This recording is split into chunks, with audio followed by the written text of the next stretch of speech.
loves. So, konting tips lang para sa ating mga kananay sa loob ng bahay. O diba, minsan marami akong nakikita sa mga post na problema sila kung paano sila maglinis ng sink. So, ito nga guys, yun akong gagawin. Bumili ako nito nung last time na tanggal ng mga bubot. So, ito guys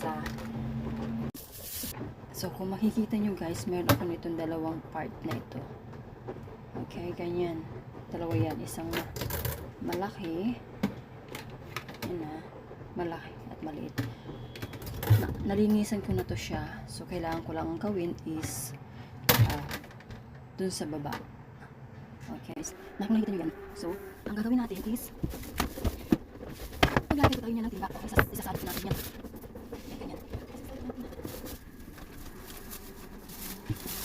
Ang gagawin ko is kasi maluto.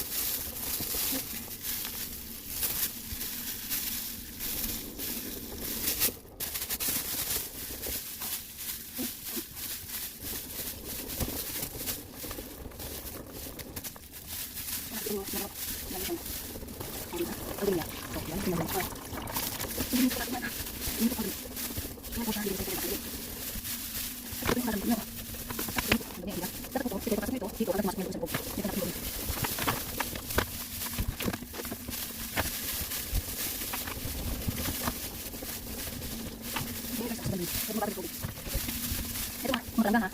Ito po siya. Pwede nyo plastic. Ito po siya. Dapat ito plastic. Ito po. Ito yung nakakaanin. Ito. Paraan po yan dito. Para pumasok po sa po. Yan po. Pilitan. Yan po yung nasa sa loob. Yan po guys. Mandahan po ito. Nakikita nyo. Puro lang dito. Guys. Ha. Ito lang. Nakakaroon po. Kasi ganito ko overflow po yung inyong sink. Kasi hindi po siya ulit. Kasi hindi po yung linisan. Hindi po ito lalas. Hindi po yung lalas. May ano siya. Take mo siya. Basta nakikita yung tubig na medyo nakagal. Is, kailangan mo siyang linisan. Para pumasok dun sa loob. Ayan, nakakapasok na siya. Pagkatapos yung malinisan ko yan, lagyan ko na mainit ng tubig. Mainit na tubig ito. Mainit yan yung ibukos. Para mawala yung ibang araw.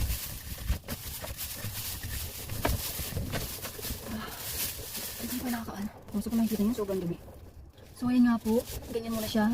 Nagiinit ako ng tubig, tapos bubusan ko ng tubig. Pero bago yan, lalagyan ko ng baking soda muna. So ito nga guys, meron akong baking soda dito, pero hindi ito siya enough. Kailangan pa talaga marami. So yun nga, tutulog natin ng baking soda. Mahulog natin ang baking soda. Ano ka lang ba? So ayan. Natin natin kumulo yung tubig. Lagyan natin ng dishwashing liquid. Okay. Lagyan ko ng konting suka.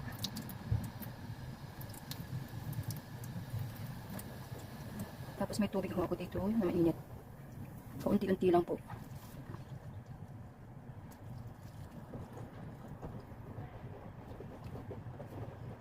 Hanggang sa maubos yun. Kaunti-unti dahan-dahan lang po siya, okay? Kung mapapansin nyo guys, gumamit ako ng ganito kasi mas matibay ito. Okay? Tingnan nyo, pwede ko siya mapasok. Ayan. Tapos ikot-ikutin nyo lang naman.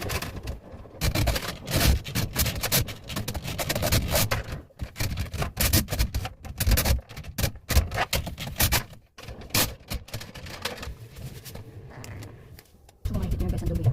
So, try natin ulit lagyan ng konting tubig. Okay?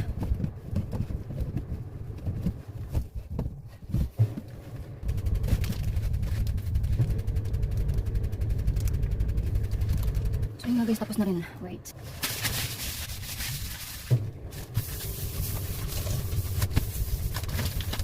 So yun nga guys, nalinisan na natin yung subukan natin gamitin.